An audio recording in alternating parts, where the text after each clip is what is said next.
Bonjour à tous, c'est Pierre Gonnet, PG Modélisme. Je vais vous parler du DF95 version 3. C'est parti. Imaginez qu'il faut choisir entre le V2 et le V3. Quelles sont les différences? C'est comme comparer pâte à la carbonara et pâte au pesto. Alors, chacun a son charme. Il faut savoir une chose, on va déjà démarrer par la conclusion. Le V3, de toute façon, c'est l'avenir. Bientôt, il n'y aura plus de V2. Mais en attendant, comparons. Que dire sur le V3? Un simple coup de pinceau? Une vraie révolution? J'en suis pas sûr. Mais, qu'est-ce qu'on peut dire? C'est qu'aujourd'hui, ça devient un bateau de référence. Ça fait parler et à la fois sur les pontons, à la fois sur les réseaux sociaux. En fait, pour moi, c'est l'arrivée de la version V3. C'est un petit peu plus, mais pas plus que ça. Et maintenant, nous allons nous plonger directement dans la boîte et je vais vous montrer ce qui est nécessaire de savoir. Ben, on démarre par ouvrir la boîte. Et à l'intérieur de la boîte, la première chose, ce sont les voiles. Alors, les voiles, qu'y a-t-il de révolutionnaire?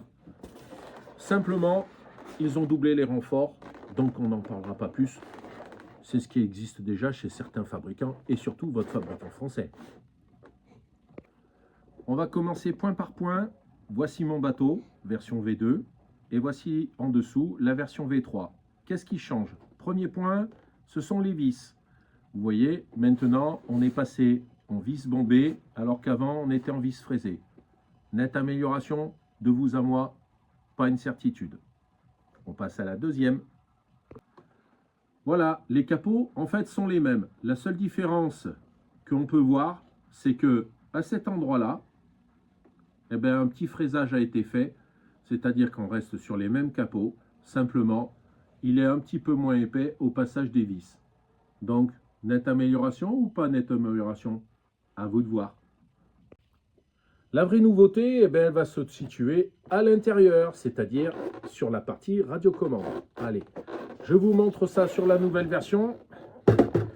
Bien, qu'est-ce qu'on a à dire?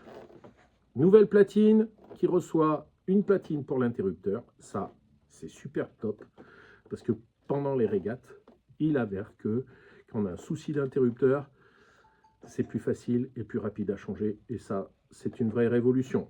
La deuxième chose, nous avons le palonnier de cerveau qui a été modifié. Et là, il est un petit peu plus costaud. Il y a moins de jeu. Et ça, c'est la deuxième chose qui est importante. Et la troisième chose, c'est le nouveau treuil, la version 2025, qui est encore plus précis et qui est encore meilleur.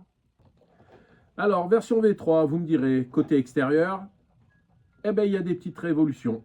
Par contre, pour la coque, ne vous attendez pas à cela. Maintenant, qu'est-ce qu'on a de neuf? La nouvelle bride, qui est peu costaud, plus épaisse, donc ça c'est top. La visserie a été un peu modifiée, on est passé sur de l'inox 316. Ça, c'est top aussi. On avait quelques points de rouille qui apparaissaient. Et surtout, la grande révolution qui continue sur le gouvernail, c'est exactement le palonnier qui a été renforcé et qui maintenant, au lieu d'avoir un trou de 2 mm, a un trou de 1,9 mm qui enlève le jeu. Et ça, c'est vraiment top. Niveau gréement, pas de révolution, rien ne change. Simplement, nous avons eu un petit bouchon arrière qui a été proposé, qui passe de la version V2 à une version V3. Mais pour moi, c'est pas une grande révolution. Ah, au fait, les ouvertures de pont. Vous savez, ce petit scotch, ce petit patch qui est fourni avec, qui à l'époque était plein, eh bien, depuis 5 ans, en fait, chez PG Modélisme, il est ouvert. Très bonne copie.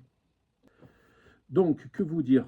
V2 ou V3? De toute façon, ce qui va se passer, c'est que le V3 va, à un moment, remplacer le V2.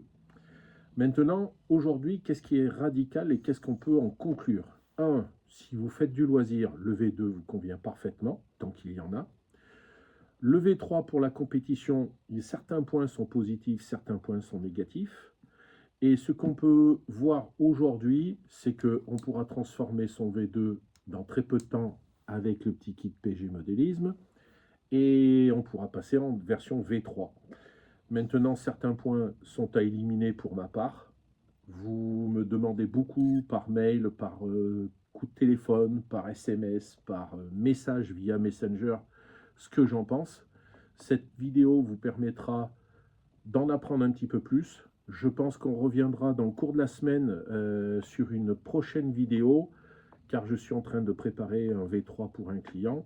Et donc, on vous montrera tout ce qu'on a en options supplémentaires. Sur ce, en attendant, ciao!